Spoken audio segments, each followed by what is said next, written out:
Hi YouTube, Chris here with another phone unboxing here. This is the Mlais M7 Plus. Now it's a MediaTek 6752 octa-core powered phone here. It's 5.5 inches, has 3 gigabytes of RAM and a Mali T760 MP2 GPU on it, which is the same GPU that you get in the Note 4 and the S6 and the Galaxy Note 5 as well, but that's only the 2-core version in this one, so it's a little bit less powerful.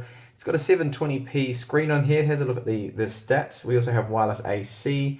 It's a 13 megapixel rear camera, which is the Sony IMX214, which we see on so many of these phones here from China. Now I got this here from gearbest.com, and the battery is claimed to be 2800 milliamp hours there.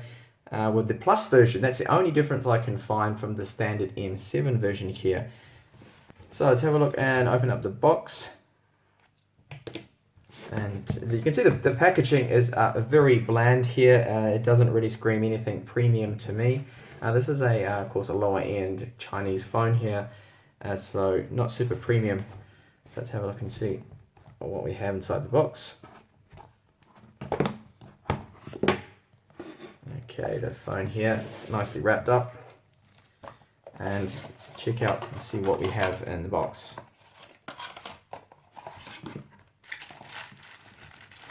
So we have a battery here, obviously, and the rating of the battery says that the minimum typical is, yes, that 2800 milliamp hours. An EU charger here. Now it does have fast charging apparently. Looks very much like the Samsung treble charger here. So that's the standard 5 volts, only 1 amp actually, which is interesting. Thought that would have been 2 amps at least. Don't see how that can be a fast charger with only 1 amp there. And a micro USB cable here. There's nothing else here in the box, just a manual there that is in English, which is good to see.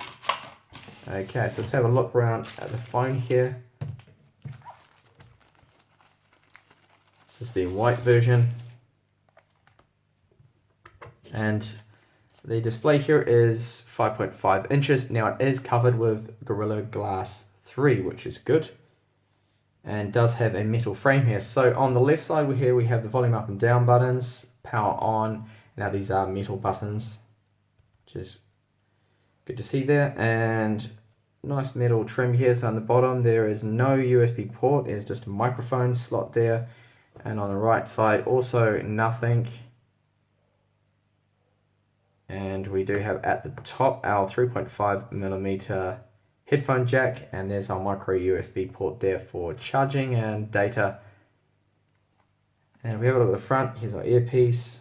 We have a front-facing 5 megapixel camera, and here are our sensors right there. So ambient light sensor and proximity sensor would be right there. Now there are apparently a menu, home, back buttons right here, which I'll see once I power on the mobile here. So I'm just going to pull off the back cover. Oh, and there's also a loudspeaker right here. This is the fingerprint sensor, flash, and the 13 megapixel Sony sensor there. So if I just open this up and have a look, here we have the micro SIM card slot here. Then we have another SIM card slot and the micro SD right on the back there. And here's our loudspeaker, and it is saying something here along here saying 3D sound. Don't know what that means at all. Probably just some marketing gimmick there. Okay, so I'm just going to power on the phone here. Hopefully it's got charge in the battery, so it'll let me turn the thing on. And it feels funny having the volume power on the left-hand side instead of the right, which most other phones have. And I've also noticed that the trim around where the screen is actually this white here. It looks to be plastic to me.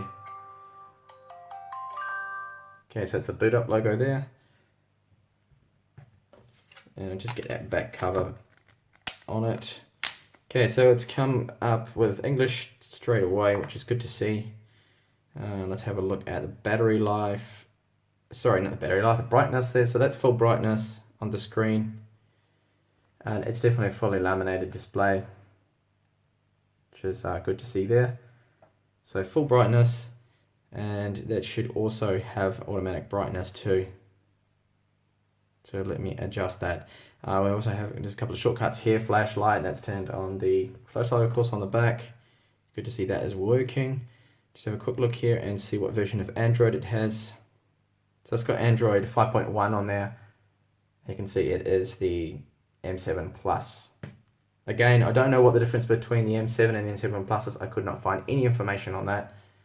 If anyone knows about that, please let us know in the comments. Have a look quickly at the pre-installed apps. So we have Play Store that's there, and FM radio. Didn't know the device actually had FM radio. That's good to see. And we have camera, of course, voice search, and nothing else. So it doesn't look to be any real, there's no bloatware on there at all. There's Google, there's maps, sound recorder, phone, of course. So that's good to see. Even Gmail's included. Just quickly launch the camera, see how fast that is. Cannot connect to the camera. It's because my flashlight's in use, of course. Turn that off, and now the camera will work. It's just going through some sort of tutorial there. Take a quick snap here of the power supply.